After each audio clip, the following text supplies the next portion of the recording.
I'm Robin Chase, founder and former CEO of Zipcar and Buzzcar.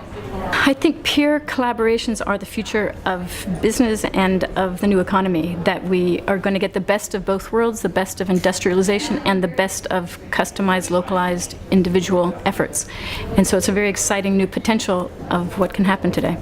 If we go back, why did we ever create companies or institutions? Because they can do things that individuals can't do. So if we think about what those institutions can do that individuals can't, institutions can make very, very large multi-year investments that individuals can't do. Institutions are created so that they can make very complex things and simplify them, whereas what individuals are really good at, and that's very expensive for a company, are things that are hyper-local, very customized and very specialized.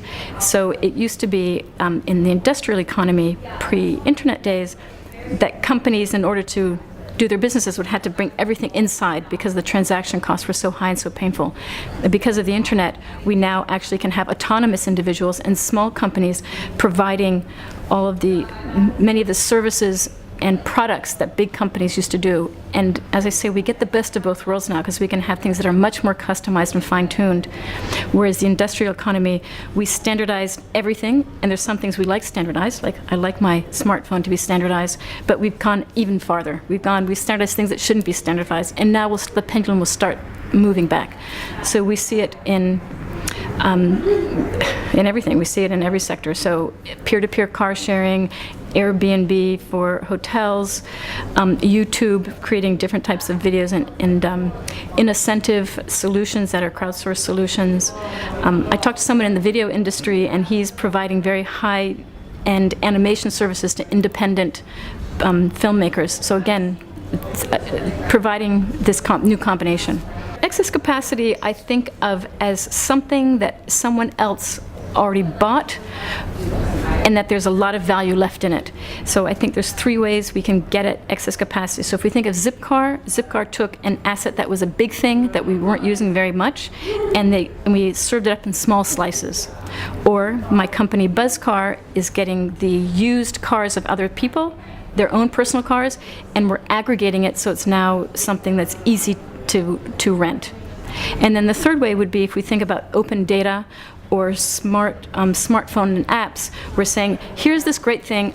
I don't know what's going to happen with it, but what good ideas do you have? And so we can get much, much more value out of excess capacity than we realize. And what is so intriguing to me is that it really transforms the economics. So I don't have to buy the entire $9,000 a year car. I can just pay for what I use.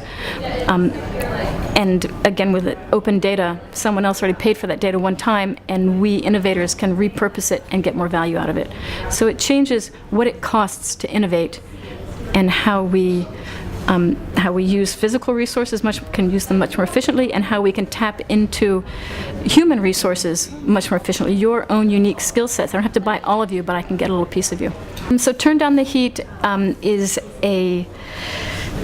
a report that was produced by the World Bank that is basically just talking about the state of the world in terms of the climate.